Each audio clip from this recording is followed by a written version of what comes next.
Alright, hello and welcome back to Skeptics and Seekers. I'm Dale, representing the Christian or Seeker side. And I'm David the Skeptic. Alright, and for today's show, it's my turn to speak on the topic. We're going to be talking about what I call the Vindication argument. But before we get into that, I know David has a couple of announcements to make. Okay, hi, I'll make this quick. I just wanted to let you know, yes, I'm still promising some comment shows. They're coming, I promise. Fingers crossed. But there are a couple of other shows that I want to let you know about that are in the works and are almost ready to record. So we've got a special guest from the Unbelievable Board fame. She is known as Tara. And she is a force of nature. You'll see why. She's coming up soon. We also have listener Evan Davids, who has written a book and produced an excellent video, and we're going to spend some time talking with him. And so those are two shows that are coming up. I'm really excited about them, and I hope you are too. Back to Dale. Okay. Oh, so just out of curiosity, so Evan actually made that video. He wasn't just linking to it. This is his work. Yes. Oh, okay. I did not know that. All right. Yeah, that sounds good. We'll be looking forward to both of them coming on. Okay. So my vindication argument, and basically I'm gonna just focus it onto saying Jesus predicted his resurrection. So. Basically, it's an argument from prophecy, whereby I'm saying, let's assume, again, that the resurrection could be proven beyond reasonable doubt to have happened. It's a supernatural event. There's no question, even though I know David will be questioning that. Secondly, let's also assume we can prove Jesus actually predicted prior to the fulfillment of that event that he would be supernaturally risen from the dead. So the point of my blog isn't about proving this, but obviously that would need to be established in order for the argument to work. But it's more about the significance. Am I double dipping? Am I using the same miracle event, the resurrection? Because obviously this prediction event is contingent upon the truth of the resurrection. So in effect, I'm using the evidence for the resurrection plus this prediction of that event to provide double warrant for the truth of Christianity. It's not just one G-belief authenticating event or miracle, but two. Now, I was pleasantly surprised. Now, in terms of, prophecies, why are these good evidence? Well, basically, it boils down to William Dembski. I think these are cases of specified complexity. They're actually the most obvious instance of specified complexity, and the easiest to prove. Virtually no one would question that, depending on the nature of the prophecy itself. I think from what I've gotten from David, he actually grants this. He agrees with me. Yep, it can be double warrant. It's not some illicit means. He's going to take me to task on the issue of whether we can prove it. But there is one thing. He'll take. I shouldn't put words in his mouth. In terms of this prophecy, what's so spectacular about it? Well, it's the nature. He's predicting a supernatural event, and that is coming to pass. That conjunction is what warrants me in saying this is a G-belief authenticating event. Not all prophecies would qualify as such. For example, I do think that Jesus also, I think we can prove he predicted the destruction of the temple in Jerusalem, but I wouldn't use that as a G-belief authenticating event because we know how, there's no proof that God was involved in that level of prediction. Other people could have gotten that from reading the Old Testament scriptures. It's a perfectly normal, natural event. I think it's the nature of the prediction itself that also provides the warrant in saying this isn't just some random thing. This is, we can detect God's design or providence. Now, last thing to say, and I'll make it quick. This is going to be a quick show.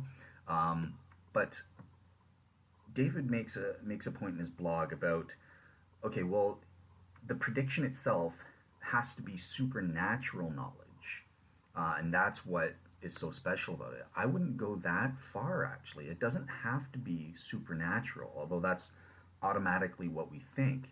It could be natural providence, but given the nature of the prediction, it could have been a natural prophecy. I don't know, maybe somehow Jesus was reading the Old Testament and came up with these messianic prophecies. Maybe he was the first one to read the Psalms in this messianic typology way.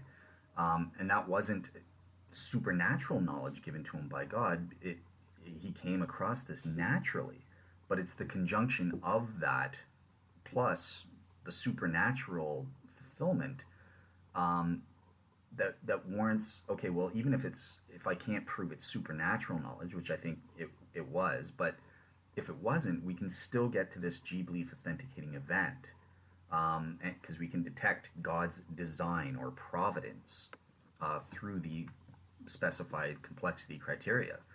So yeah, that's my take. As I said, it'll be a short show. David, I'll turn it over to you. Okay, so I have taken no notes, so I don't know if that will just allow me to say fewer things, or if I will be unfocused and say even more things than if I had taken notes. So okay, we'll find it. Do you usually take notes, or I usually have a page of notes. Okay. So I'm not taking notes either. So yeah. All right. So, let me start with your last point, because with my fading memory, that's the one I can remember. Mm-hmm. I think that prophecy has to be miraculous to be prophecy. Okay. Otherwise, it's just a prediction, and there's nothing supernatural about predictions. We make them all the time. So I think that in order for this to be double warrant for you, then each warrant has to be miraculous. So let me explain how the math works as I see it. If you are prophesying about a mundane event, say the destruction of the temple, there's nothing miraculous about the destruction of the temple, but let's say you got miraculous knowledge about it. Well, that would be one event. The prophecy itself would be one miraculous event. Mm-hmm. The destruction of the temple would not be a miraculous event. So the other scenario, the one you're making, the resurrection, let's say for the sake of argument that I believe that resurrection equaled miracle. And I'm not sure that I do. But let's just go with that for the sake of argument. If someone just predicted it without miraculous knowledge of it, they just said, this man is so good, there's no way that God's going to allow him to stay dead, and then he is resurrected. That's not a prophecy, as in miraculous knowledge, and so it would not be double warrant. So the only way you can get double warrant is if both events are miraculous. So you can't demiraculize one of them and then still call it double warrant. I think, okay. So I think that's, oh, sorry, yeah, it's your opening speech. Let me know when you're done. Well, no, it's okay. I'll allow some interaction because I do plan for this to be a shorter show. So you can go ahead and interact with that point while I remember my next ones. Okay. So yeah, I think that's where I disagree. And I have given this a lot of thought because I assumed what you were saying was true as well. But what we want to detect is God's involvement in the prophecy, and God doesn't only have to bring about events through supernatural means in order for us to be able to detect his design or his providence in the event's occurrence. So that's where you and I fundamentally disagree. On a topic that neither one of us prepared to talk about, which is providence. But I would say in brief, in preparation for a much longer discussion on this topic, probably a different blog post, that providence is indistinguishable from no God. So when the Christian argument devolves from it's a miracle to it's providence, they've given up the entire game as far as I'm concerned.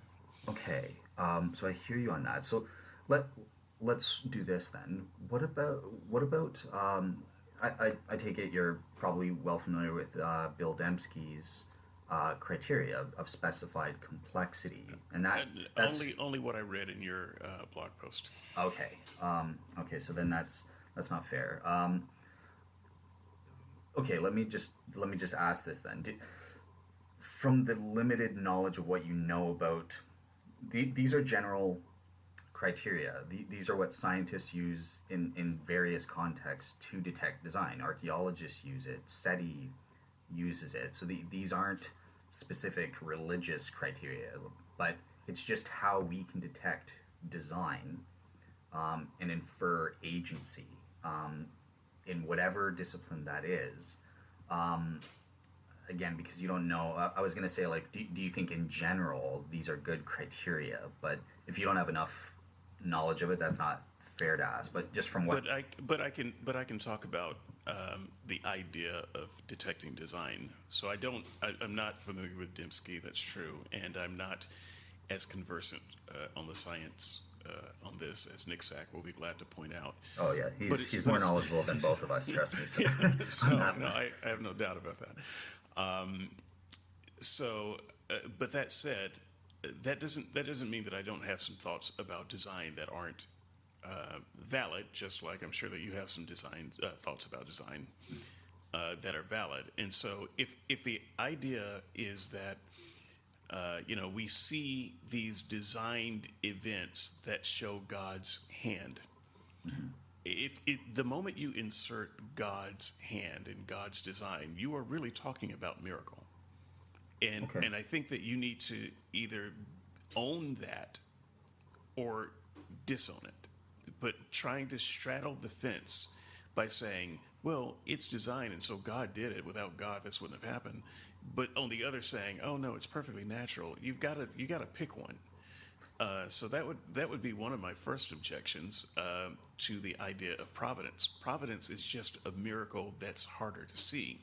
But if you believe that God did it, what you're claiming is a miracle. And so I think you should claim it. The second thing that I would say, though, about design in general, and this is not my argument, so I'll try not to mangle it too much, but I do think it makes a lot of sense, so we'll try this in public for the first time. Mm-hmm. The watchmaker argument, you find a watch on a beach, and you see the watch and you infer that it was designed because it is different from the beach. But according to the Christian, the beach is also designed. So either the beach is undesigned and the watch is designed, or what the Christian is really disingenuously saying is that everything is designed and you really can't tell the difference. And so I actually find the Christian argument to be somewhat disingenuous when it comes to design, because what they're not interested in criteria of design. They believe that everything is designed. So I would ask you to clarify your position once again. Do you believe that there's criteria for design and that there are undesigned things, that we can tell the difference between design and undesigned things, or is everything designed? Sure. So I would say that in the first place, the criteria are criteria for identifying design. That doesn't mean that we'll be able to identify all instances of design necessarily. Well, let's go back to the more basic question. Do you believe that there are some undesigned things? Yes, I do. Can you give me an example? Sure. Well, that beach that you're talking about, there are random natural... God designed the laws of nature. So if you want to talk on that level, yes, God created the universe, he created the laws of nature and all of that, but the tides going in, I have no idea how beaches are formed, but I'm assuming it's something to do with the water and the tides, and over time, sand, I don't know how they're formed, but yeah, I wouldn't...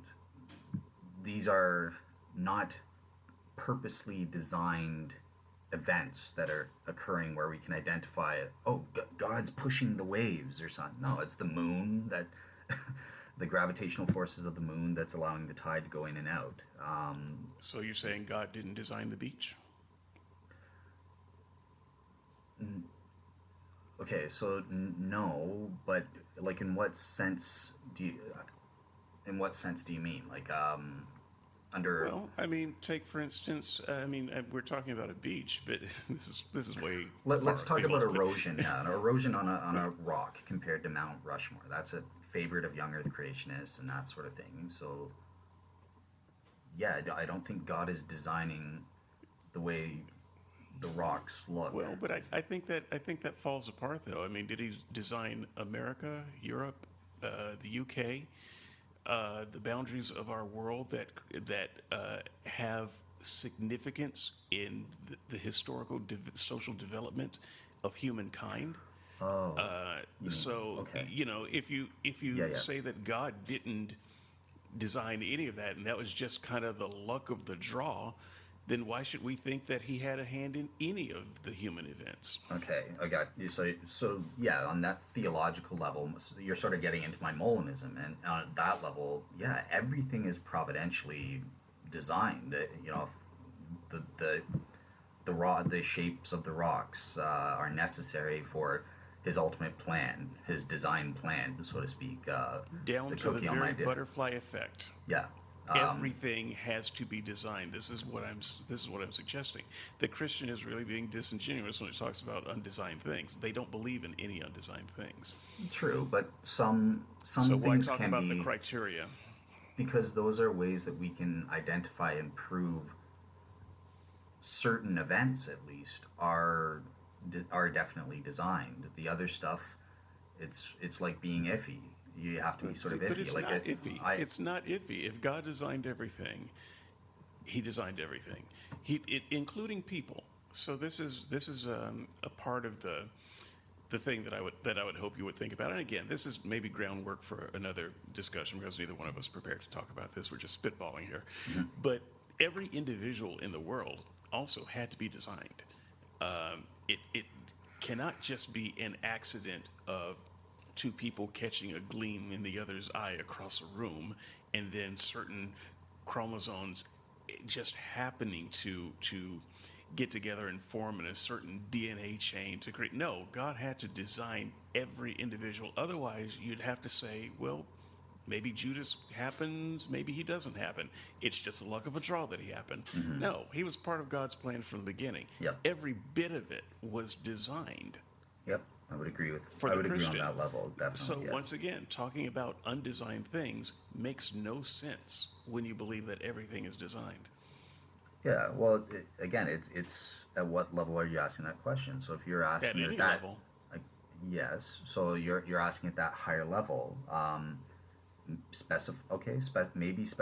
Using specified complexity will allow us to identify event, like my criteria, the G belief authenticating event criteria, how I identify miracles. This is me arguing for God's design of these events. This is me. Philosophers are using specified complexity, even when they might not even know it or whatever. But you have the complexity. Is the event extraordinary according to natural laws?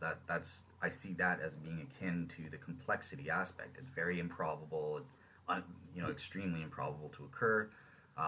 Dembski has mathematically proven at what point that becomes complexity too, mathematically. I don't get into that, but Yeah, well, I'm not a like I said, but, I don't know Dembski, and I'm sorry about that. No, but I'm just explaining like how it works, and then the religious context. That's the specificity aspect, as I see it. When you add the religious context, though, it seems like you get around everything because you can simply say whatever the topic. Well, that's all designed, and so you talked about an extremely unlikely event, and you can look at the specificity and say, well, surely a supernatural being had a hand in designing, things so that they would work out that way. But the Christian believes that about every level of nature. So, I mean, you can look at any speck of dirt or pile of poop and say, surely under natural laws, this is impossible. This universe shouldn't even exist to create creatures that could poop. And so when you look at this, you're looking at an extraordinary level of specific design. The Christian can just use that argument on anything. And so whether you're using it on poop piles or resurrections, it's the same argument and thus somewhat disingenuous. Okay, but it's, I shouldn't say okay, because Anthony's going to scold me. Dale always says okay to whatever, but anyways. He just doesn't understand your Canadian accent. Yeah, I guess so. But your natural reflex is to say okay. Yeah, well, that's how I listen. Or if I say yeah, that doesn't mean I'm agreeing with you. I'm just saying, yep, I hear you. I get what you're saying. But so why? Okay, so I've lost track. Yeah. Okay, but I'm saying that talking about extraordinary events is somewhat disingenuous when you think the whole system is an extraordinary event. All right, so yeah. Also with mine though, one thing that I also do that could help is that I also have to say that these events are unique to one religion. And also even within the specification, I go beyond other philosophers. I say it can't be subsumable. It has to serve to attest to the truth of the religion. It's not just a random religious context. Like, it's not just about proving, they're sufficiently attached. You got these other elements. Plus, even outside the criteria, okay, but there has to be one religion either that is unique in fulfilling these criteria or is unique in having the overall probability. Once we get that, and is subject to no what I call further clarifying mechanisms, but once we have that, yes, you're rational in saying, you know what, God is behind this event. God is designing. God is, this is what positively warrants. It's based on what we know. It's not an argument from ignorance.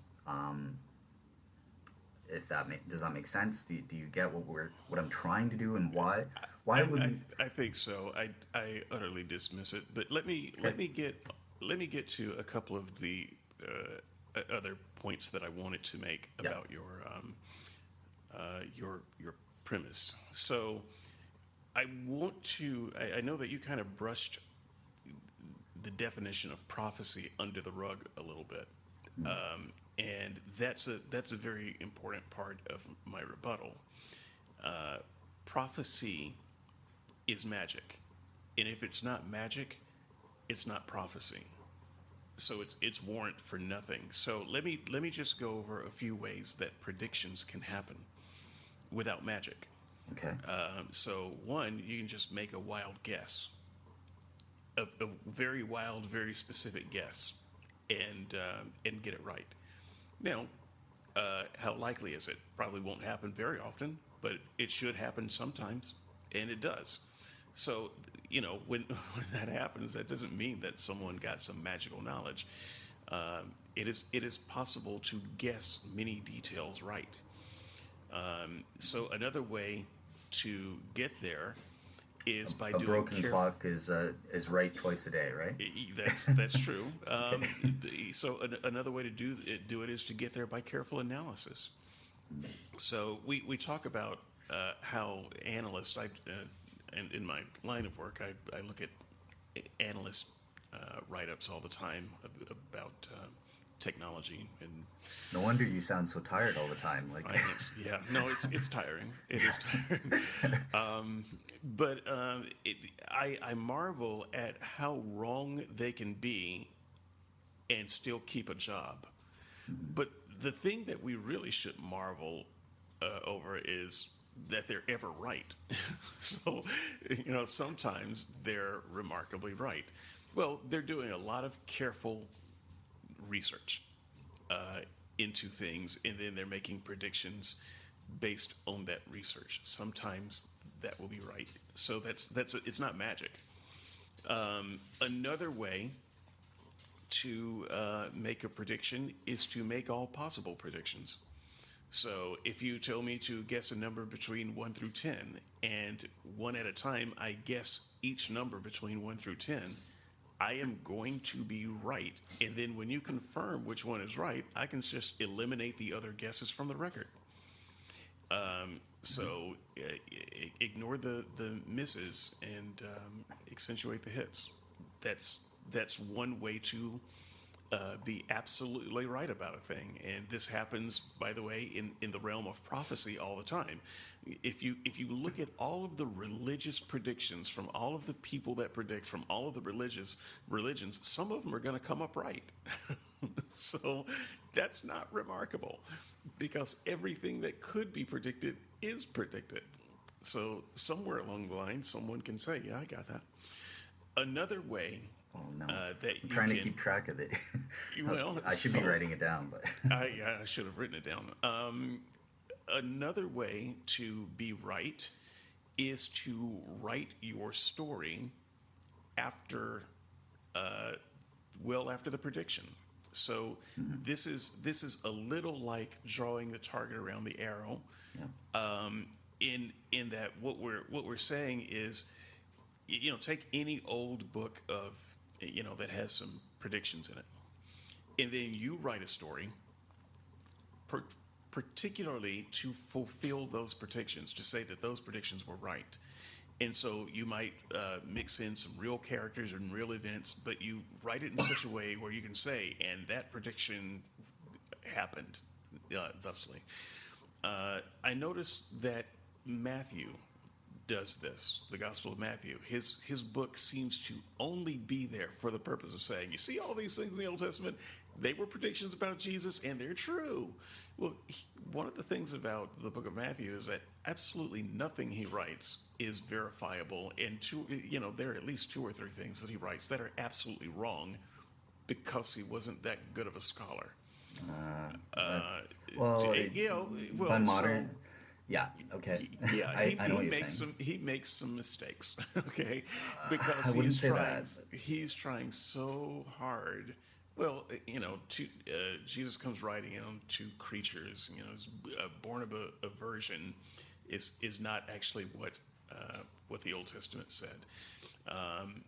So there are some things that I don't want to get into Bible errors, but Matthew seems to push the envelope more than the others, because his whole shtick is every other word to say, and this fulfill the prophecy. Mm-hmm. But we can't verify any of those things that fulfill the prophecy, quote or unquote. He wrote his book specifically to fulfill the prophecy, and so we look at that and we say, oh wow, look at how well those prophecies are fulfilled.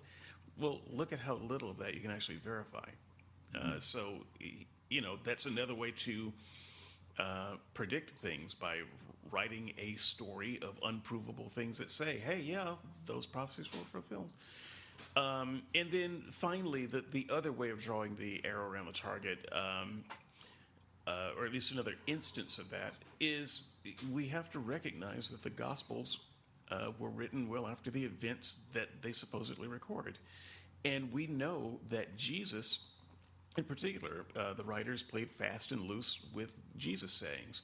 So we don't actually know that Jesus predicted his resurrection. We know that after the fact, those words were put into his mouth, but you can't prove that he said that in advance, and I can't prove that he didn't. We're just kind of stuck there. But offering that as some kind of proof because it's written down in the Gospels, I think that we know by now that just because it was written down in the Gospels as something that Jesus said is not proof that that's something that Jesus said. So I would say that we have no way of knowing whether any prophecy has taken place, even if you grant the resurrection. Let me just take another 60 seconds on the resurrection, maybe 120 seconds. All right. We have no way of knowing whether the resurrection actually happened. So even if we take the Gospels as seriously as possible, and try to treat them as evidence and physically examine them today, the best we get is Jesus was crucified. We do not actually get that he died. he was actually taken down from the cross earlier than the others, because other people who were crucified with him were still alive. So we know that it's possible for a person to still be alive, having been crucified as much as Jesus. They didn't have to break his bones. They broke the others' bones because they were still alive. And this seems to be a story plot simply so that the writer can say, oh, and none of his bones were broken, because you couldn't offer a sacrificial lamb with broken bones. So we get a scene where we've got a man on the cross. We don't actually have evidence of him dying. We don't have any real good word images of him being put in the tomb. And we don't have any witnesses of him coming out of the tomb. And what we have, by way of eyewitnesses, are people who saw him, talked to him, walked with him, and didn't believe that he was who he said he was. It took a long time and a lot of proofs that, when you examine the proofs, they don't really make sense. And so I think the most likely scenario, if you examine this information, is that if someone did die on a cross, the one who came back wasn't the same guy. He's someone who played the Dread Pirate Roberts, and he didn't have to play the part for very long. All he had to do was convince a few key people and then exit stage left. And so that's the best that we can say. We could even say that Jesus didn't die. It was a swoon thing. We could go there if we wanted to. But we don't have any evidence that closes the loop that he actually died, that he was placed in the tomb, that he woke up from the tomb and walked out of the tomb. We don't have eyewitnesses of many of these key things that would verify your miracle. So we still need faith to accept that this resurrection ever happened, and that anything miraculous happened here. So you can't, in conclusion, you can't have double warrant without having a single warrant. Mm-hmm. You don't have the single warrant of the resurrection as a miracle. You don't even have the single warrant to prove that there was any kind of miraculous prophecy happening. And so at the end of the day, I don't think your argument ever gets off the ground. That's my counter. Okay. So yeah, I've definitely lost track. You made about 6 or 7 points there, and they were good, and I had responses. But okay, so the earliest one I can remember is you were talking about the nature of the prediction, and predictions happen all the time, but there's nothing special about them. And you gave some certain way, I think about 3 ways, if I remember, 2 or 3 ways that people can make predictions, and there's nothing special about it. But that's why I wanted to stress. But in this case, he's predicting a miracle. That is remarkable. That doesn't happen all the time. In fact, that's unique. It's only ever happened once, so far as I can tell, or so far as I can. People predict miracles all the time, and that actually come true. Just days ago, what's his name? Pat Robertson stood up before his audience and prayed, and had his audience putting their hands wherever, and prayed that the storm that was coming would go back to the ocean or bypass this area. And he was praying for a miracle, and then later he claimed that his miracle came true. Miracle prayers, and that's a prayer. Even if it's true, which there's nothing. This is just church prophets get up and do this all the time, every Sunday. Every Sunday. Yeah. You just walk into any Pentecostal church, someone is making a magical prediction. David, I full well, I guarantee you do not think that is the storm going away is not a miracle. Compared to the resurrection, they call it a miracle. No, I don't think it's a miracle, but they think it's a miracle.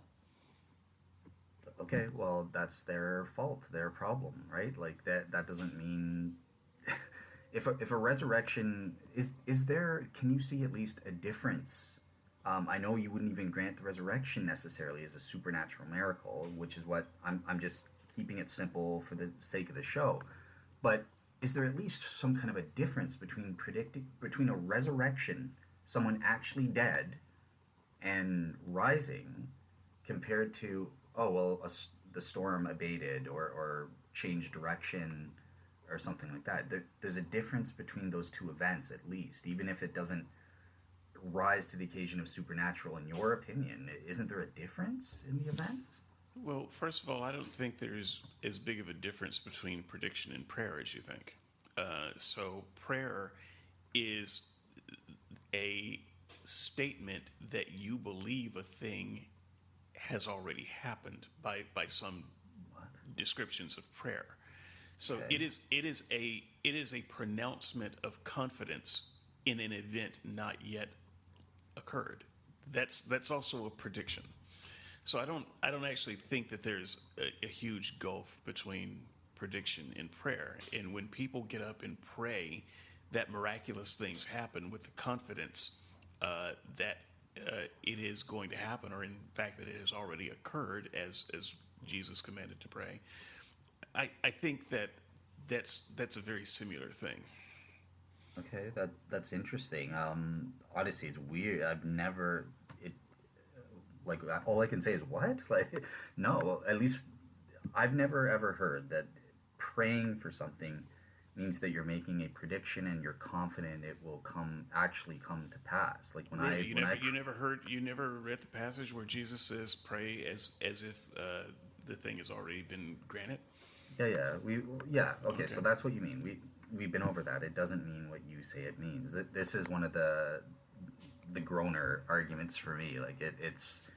Remember, I gave you the supplement in First John. What did you make of that?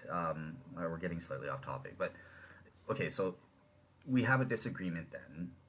You see prayer as an actual prediction based I on see that one verse. some prayers as an actual prediction, and it's not just based on that verse. It's based on listening to people pray these prayers.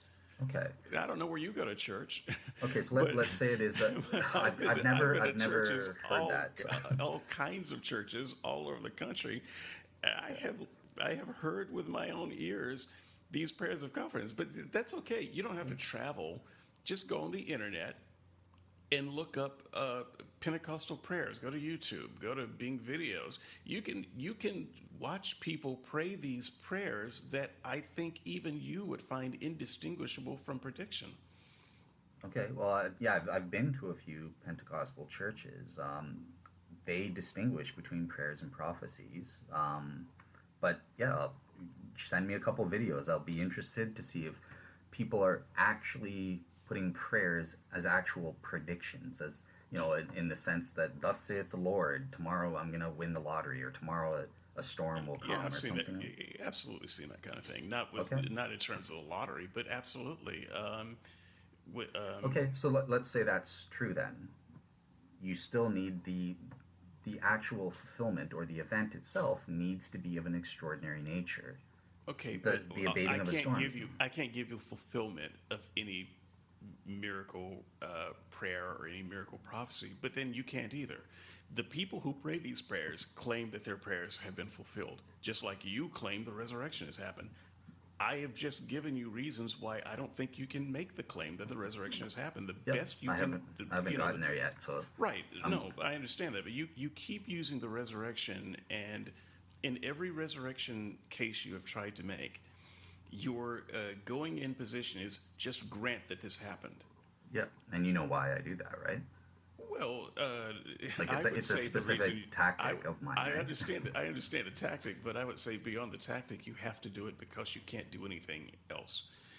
And I do not grant that the resurrection happened. I'm looking at the evidence that you give, and it does not lead to a resurrection. It doesn't lead to the miracle that you claim happened any more than the Pentecostal prayer or the Pentecostal prophet, any more than their evidence proves that their stuff came true. Okay. The resurrection is no more proven than that. Right. I get that that's your position. Before I get to that, though, the second point in order that I remember you mentioning is let me just check the time. Okay, so great.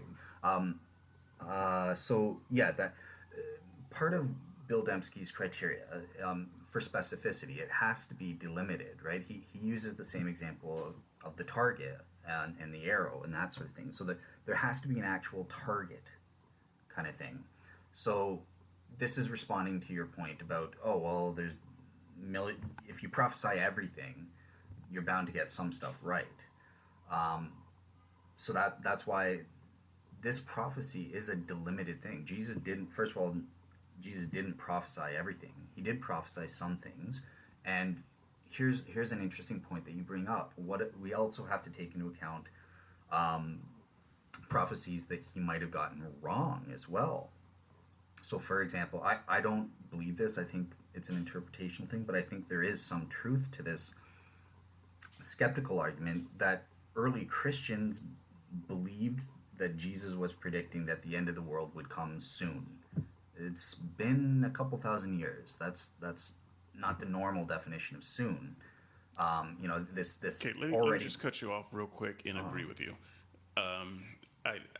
You don't have to make that case. Okay. I actually don't believe that a wrong prophecy means that you can't make a right prophecy. I think you can. I think every word out of your mouth from the time you're born to the time you die can be a lie, except for one true thing that you say. Okay. That doesn't mean that one true thing isn't true. So, this criteria that God only deals with people who are accurate all the time. I know it's a biblical idea, but I'm not trying to press the theological notion. Just Gotcha. Philosophically speaking, I can be a false prophet all of my life and receive one true prophecy and make that. You still you can't say, well, the true false prophecy is false because I'm a false prophet in general. Okay, cool. Okay, great. So I'll leave that point then. So the next point that I remember, this is about Matthew. This is more getting into biblical hermeneutics, and you said Jesus went down to Egypt. Oh, this fulfills the prophecy, right? Because he's just like Israel. Israel went into slavery into Egypt. You're absolutely right. You can't use this. This is why I don't use messianic prophecies as an argument anymore. I don't think we can argue, at least things like the ones you're talking about in Matthew are prophecies. They don't fulfill specified complexity, but they are messianic typology, and this is a Jewish thing. I wouldn't use this as proof that Christianity is true, but it is in the sense that, okay, when you're looking back, there's some kind of quote Alistair McGrath uses from C.S. Lewis about the sun. In light of the sunlight, you can see everything sort of makes sense. You can see what these are really meaning to say, and the significance behind. Okay, well, the Messiah is the fulfillment of Israel. He's like the representation of the nation. So just like the nation went down into Egypt, so did the Messiah go down into Egypt. That's the kind of thing that Matthew's doing. And the reason I was saying, well, he's not. When you say he's not a good scholar, actually he was, just not by our standards. He's not trying to get at a literal direct fulfillment. He's using a standard Jewish interpretational technique. That's fine. Then you also can't take what he says seriously when he says Jesus said this, because he may have been using some poetic device there too. So I mean, when Matthew says Jesus predicted his resurrection, that doesn't necessarily mean that Jesus predicted his resurrection. Yeah. Well, but one point to bear in mind though, don't, because I know sometimes I go liberal and stuff like that, but that just because Matthew's using this typology type argument, that doesn't mean that both events aren't necessarily true. Maybe it is true that Jesus actually did go down to Egypt, and that obviously Israel went to slavery in Egypt and was rescued out. Both events could be true. They don't have to be poetry or something like that. But still, what the point is, when you're arguing from prophecy, I'm sorry, the Old Testament didn't prophesy that the Messiah will go to Egypt and come and get called out as God's son. That's you can't make that argument from prophecy. That's the point I'm trying to distinguish, and why I don't. Both agree on that. Yeah.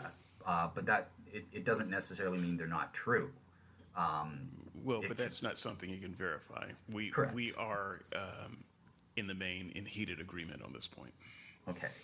And then, okay, so here's your last point, and here's what you want to get to. So, yeah, I haven't taken any efforts. I promise I will. But I like, as a tactic, I want to start with, there's no point in getting into all these long debates. I want to see, well, what's the significance? Let's pretend I've done all this hard work, the groundwork, and I actually finally get you, and or any skeptics listening, to go, yeah, you know what? Gosh darn it, I think the resurrection actually happened. You got me. I believe this happened. I believe Jesus predicted his resurrection. Great. Well, what's the significance of that? And that's what I wanted to focus on in this one. And since you agreed with my main premise, I didn't know that you would actually, so I was impressed that you did. But then there's also this other element that you say, but the nature of the prophecy is relevant to the significance as well, and that's where we've been debating. Does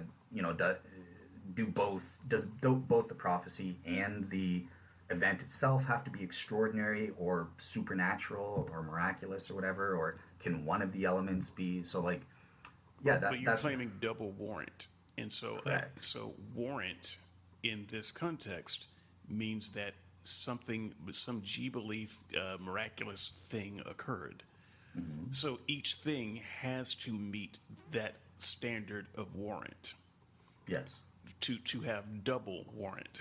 And so it is incredibly important that the prophecy be warrant in that it is non-natural, magical, miraculous knowledge of a thing. Because if it's not, then it's not warrant in the way that you're talking about. So No, if you're saying, can a mundane prediction of a miraculous thing be double warrant? The answer is no. So my agreement with your premise has to be that both things rise to the level of G belief warrant. They are two separate things. No. Okay. So that's not. I get why you would say that, but they are. So it's the these prophecy argument. It's the conjunction of the two. It's saying that we can prove design, God's involvement, in whatever way, in the prediction and its fulfillment. That's where we detect the design. That's where the specified complexity includes within it the event's occurrence. That's how you make a prophecy argument work. You can't. Okay, right. But the prophecy then has to. How did a person come by that specific knowledge? Yeah, well, that was my point. Is it? We don't have to specify. It doesn't have to be. But I think we do have to supernatural. specify, because once again, if you ask me about a scenario, say in the upcoming presidential elections in the U.S., and you ask me about A, who would win, and B, by what percentage, and then what's the breakdown of Democratic, Republican, Independent, and then what's the breakdown by state. And then we could even go and within certain states, what's the breakdown by county? I could get all of those things right, but the real question would be, how did I get them right? And that's the difference between me just making a good prediction and being a prophet. Another example of that that happens more on a daily basis, not quite daily, but would be lottery winners. So you give me a ticket, and I put down 6 numbers that happen to be correct, and also another number for the Super Powerball multiplier, and I get that one right too. So I've got 7 numbers right. Not only right, but I actually got them in the order that the numbers were called out on TV or written in the newspapers. This happens all the time. Actually, well, once again, not every day, but it's not uncommon. People win big lotteries, and that there's a lot of specificity in those lottery wins. No, but none. There's none. That's complexity. Actually, that's what that applies. That stuff like that is complexity. okay, but it required no magical knowledge to do it. Okay, true. And so what I am trying to say is no matter what you say about specificity and complexity, it's how you came by that knowledge that makes it prophecy or not prophecy. Okay. And if it's not prophecy, it's not warrant. Okay, so great. This is a good area of disagreement, because I want to make the argument that it's actually not necessary that at the moment Jesus made the prediction, God overwhelmed him. He had some kind of supernatural knowledge. I mean, there's nothing wrong. Of course, this is better if this is the case. Great, I'm happy to say, well, he had supernatural knowledge. That's fine, but I don't think it's necessary to make the case that this prophecy fulfills the criteria for specified complexity. The prediction and the event's fulfillment were designed. We can identify them as being designed, and then this provides the double warrant kind of thing. It's also, we had a design prediction, and fulfillment, plus we have this event itself. So yeah, I think that would be sort of where people can chew over, and I'll let you have the last word. Is there anything else that you think, any other topics on this, or are you good with what we covered? Nah, I'm good. Cool. I think as a last word, I would just say at the end of the day, you haven't established any warrant, and you know that, so there's no need to hammer on the point. But when you do finally get around to trying to establish warrant on the resurrection, you're going to face all of the same problems that I bring up now, which is, at the end of the day, it requires a leap of faith. You can only bring up so much evidence, and by the way, every bit of the evidence you bring up can be questioned. I accept very little of it, but I grant all of the evidence that you bring up, and it still doesn't get you to a resurrection. That's the problem with Christian faith claims. I'll grant every evidentialist's bag of evidence, every piece of it in there, and you still don't have a miracle. You still have to apply some faith to it. And so, that's where we stand on this. And then when we can get into more detail, that's still where we're going to stand. So I look forward to getting there. Next week, I have no idea what we're going to talk. I shouldn't say I have no idea. We've talked about some fairly heavy things from my side of it, and I'm thinking about lightening things up a little bit. So a thing that I am considering is defining Christianity. One of the Christians' favorite pastimes is defining atheism for atheists. And every time they do that, atheists say, "No, I don't know what you're talking about. You're just making up straw men." I think that maybe we will spend a little bit of time with Dale next week defining Christianity and figuring out exactly what it is, what the boundaries are, if there's any way of knowing who's in and who's not. That might be fun. Okay. All right. I'll be waiting for your blog then. Yeah. So I will probably work up something like that unless something happens today that sends me in another direction. In the meantime, look out for those specials that are upcoming, and we'll see you next time. All right. Have a great day, everyone.